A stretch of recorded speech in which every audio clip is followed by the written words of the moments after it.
কৰিব বিচাৰিছে আৰু 150 মানুহে প্ৰতিবাদ কৰে নে আৰু 1000 মানুহে প্ৰতিবাদ কৰে প্ৰতিজন ব্যক্তিয়ে লাইট অন কৰি মোবাইলৰ পোহৰ দি হিমন্ত বিশ্ব শৰ্মাৰ দিশপুৰত বুজাই দিয়ক যে আমি কিন্তু হাত আউৰি বহি থকা নাই আই মাতৃ পিতা আবাল বৃদ্ধ ডেকাসকলে ওলাই আহি আমি এই আইনৰ বিৰোধিতা কৰিছো এই আইন বাতিল হ'বই লাগিব যিমান মোবাইল আছে সবে অন কৰক আৰু হিমন্ত বিশ্ব শৰ্মাৰ দিশপুৰত বুজাই দিয়ক ওয়াকা ভাই আমি নামানো ওয়াকা ভাই আমি নামানো এই আন্দোলন চলিছে চলিব ভারত সরকার মুর্দাবাদ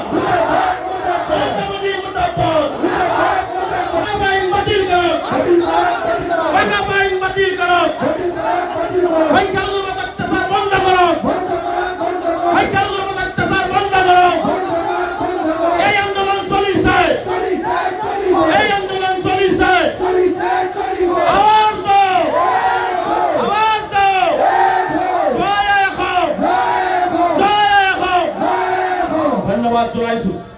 আমি মুখ্যমন্ত্রী হিমন্ত বিশ্ব শর্মা ডাঙৰীয়াৰ দুৰ্বল চৰ্চক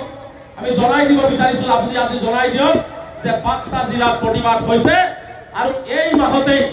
বৰপেটা জিলাতো বৃহৎ গণসমাৱেশৰ আয়োজন কৰা হৈছে আৰু বাক্সাৰ পৰা হাজাৰ হাজাৰ সংখ্যালঘু ৰাইজে আবাল বৃদ্ধ ডেকা গাভৰু আইমাত্ৰসকলে নিজৰ গাঁঠিৰ ধন ভাঙি হলেও বৰপেটাৰ সেই জনসমাৱেশত আপোনালোকে উপস্থিত হৈ অসম চৰকাৰৰ বিৰুদ্ধে প্ৰতিবাদ সাব্যস্ত কৰিবনে নাই অহা 23 তাৰিখ অসমৰ সংখ্যালঘু জনগণৰ ওয়াকফ আইন বাতিল কৰা অসমৰ উচ্চনীত পৰিয়ালক সংস্থাপন দিয়া মেডিকেলৰ সিট কাটি লৈছে এইটো বাহাল ৰখা বসুন্ধৰা 234ত মুছলমানৰ নাম অন্তৰ্ভুক্তি কৰা সংখ্যালঘুসকলক ভূমিৰ পট্টা প্ৰদান কৰাৰ দাবীৰে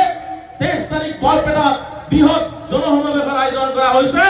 আৰু এই জনসমাৱেশত আপোনালোকে অংশগ্ৰহণ কৰিব বুলি মই আশা ৰাখিছো কৰিবনে নাই জাতিবৰ সংকটত আন্দোলন নকৰিলে কিন্তু সমস্যাৰ সমাধান নহয় আজি হিমন্ত বিশ্ব শৰ্মা ডাঙৰীয়াই কৈছে